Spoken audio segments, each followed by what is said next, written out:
Boa noite, meu nome é Gabriele Barcelos, eu sou estudante da Unirachá, do curso de Biomedicina.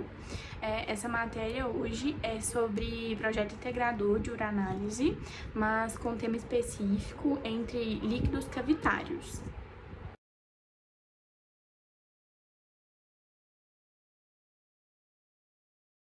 Bom, quais são as cavidades em que possam estar relacionadas a esse tema? Bom, no nosso organismo temos várias cavidades, dentre elas a cavidade pleural, cavidade peritoneal, cavidade periocárdia e a cavidade do líquido sinovial. Mas líquidos cavitários também podem incluir o suor, o líquido da placenta, que seria o líquido amniótico. Bom, a análise e interpretação desses acúmulos anormais de líquidos é essencial para chegar no conhecimento de diversas patologias em que esses líquidos podem ser causados. Bom, e pela caracterização desses acúmulos dos líquidos, temos duas caracterizações, as transsudáticas e as exsudáticas. Eu vou falar sobre as transsudáticas primeiro e logo após eu vou explicar sobre as exsudáticas. Bom, e na caracterização transsudato, ela é sobre a pressão hidrostática e pressão oncótica. A pressão hidrostática é a pressão direto no vaso sanguíneo. Quanto mais pressão no vaso sanguíneo, mais líquido ela vai expor para fora da célula. Já a pressão oncótica, ela é sobre a atração de proteínas. Quanto mais proteínas dentro do vaso, mais água ela atrai para dentro da célula. E a outra caracterização, transsudato, ela tem a ver com a inflamação. Quanto mais inflamação sobre um tecido, mais água ele vai expor para fora. E dentre essas águas que ele está expondo para fora, existe uma grande quantidade de proteínas. Bom, e com essa caracterização dos líquidos, do aumento de líquidos, sendo transsudato ou exsudato, já ajuda muito no prodiagnóstico, né, de certa patologia do paciente. Bom, quanto a essa caracterização transudata, ela pode vir com correlações na patologia de obstrução de veias, síndrome nefrótica, insuficiência cardíaca, dentre outras também. Bom, e na caracterização exudato, a gente pode ter algumas patologias como esquistossomose, pancreatite, tuberculose, dentre outras patologias também. Bom, por que devo solicitar o exame de análise de líquidos cavitários? Todo o acúmulo de líquido em áreas cavitárias devem ser analisados. A causa do seu acúmulo pode ser precocemente identificada e facilmente pode ser tratada. O porquê da gente fazer esse exame como uma amostra de algo patológico. Exatamente, porque a condição que ocorre e acomete que esse líquido cavitário seja em excesso ou anormal precisa ser totalmente pesquisada e identificada para que possa acontecer o diagnóstico de alguma doença precocemente. Bom, de que forma devemos enviar o exame de líquidos cavitários? Bom, inicialmente é importante lembrar quais são os líquidos que podem estar sendo analisados. Bom, temos a cavidade pleural, a cavidade do pericárdio, abdominal, sinovial, tá? Essas cavidades a gente tem 2 tubos em que a gente pode fazer a coleta neles, sendo o tubo de tampa roxa com EDTA, que é o anticoagulante.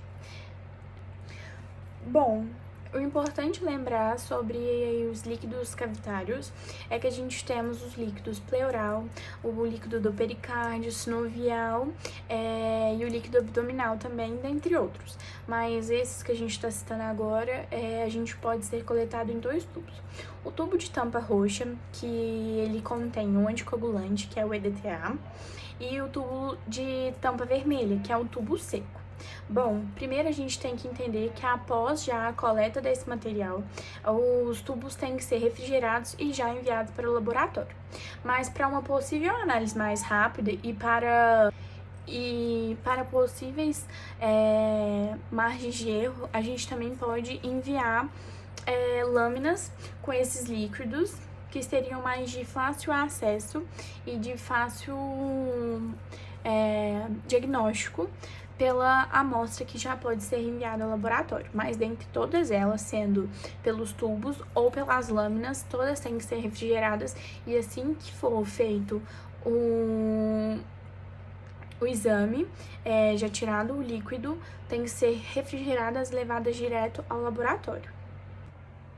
Bom, líquidos cavitários também são chamados de líquidos serosos. Neles a gente pode encontrar do tipo pleural, periocárdio, peritoneal, a gente pode encontrar também o líquido amniótico, tá? As cavidades fechadas do organismo são conhecidas também como membranas serosas. Sendo a parietal, a cavidade que é mais próxima para fora a área externa do organismo, e para a área voltada mais para a área interna do organismo são conhecidas como as membranas viscerais. O líquido presente entre essas duas membranas serosas tem o objetivo de promover lubrificação para que o órgão, as membranas consigam se movimentar uma sobre a outra. Por exemplo, o nosso joelho. Dentre os nossos ossos, a gente tem uma parte que seria o líquido sinovial. Ele é como se fosse meio que um lubrificante para os nossos ossos poderem, até os ossos, as articulações, os músculos deslizarem uns sobre outros, para não ocorrer muitos atritos. Quando se tem um aumento significativo desse líquido e é normal, ele é chamado de derrame, podendo ser do tipo pleural, periocárdio, peritoneal e também do líquido sinovial. Bom, as principais causas desses derrames são infecciosos, promove lesões diretamente nas membranas, promovendo o aumento da permeabilidade das membranas e causando obstruções linfáticas, como por exemplo o líquido do nosso joelho, o líquido sinovial. Quando há um aumento, há certamente um inchaço, porque ele causa a obstrução dos vasos linfáticos do nosso corpo. Também pode ser uma secundária, que ela é causada por uma doença primária, por exemplo, algumas doenças como a tuberculose na nossa cavidade pleural do pulmão, pode ocorrer esse aumento de líquido nessa cavidade. Bom, os líquidos cavitários são sintetizados a partir das células mesoteliais, que são células que constituem as membranas serosas. Essas células são células que realizam uma ultrafiltragem do nosso plasma, não adicionando nenhum conteúdo para elas produzidas. E o processo de filtração é interferido diretamente na permeabilidade das membranas serosas, como a pressão osmótica e a pressão hidrostática. Bom, como a gente já havia dito sobre alguns aspectos para a gente poder diferenciar o porquê desse líquido cavitário tá ocorrendo em grande quantidade, a gente falou sobre o aspecto transsudato, que é causado por uma causa secundária, como doenças, patologias.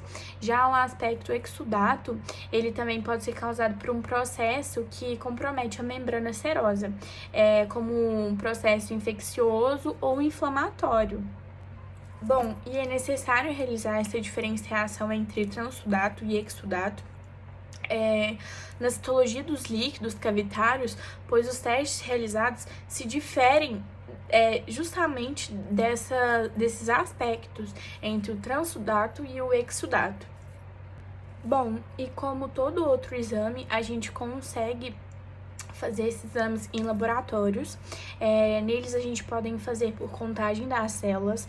A gente com certeza utiliza a parte da microscopia, que é bastante utilizada dentro dos laboratórios, e todos esses exames existem muito um processo. Só como são vários exames, várias causas determinadas de patologia, como também sintomas, cada caso existe algo diferente, não vamos entrar muito em detalhe, mas só falando principalmente da parte de transudato e exudato, eu acho que já dá uma mínima noção de como seria feito um exame de líquidos cavitários.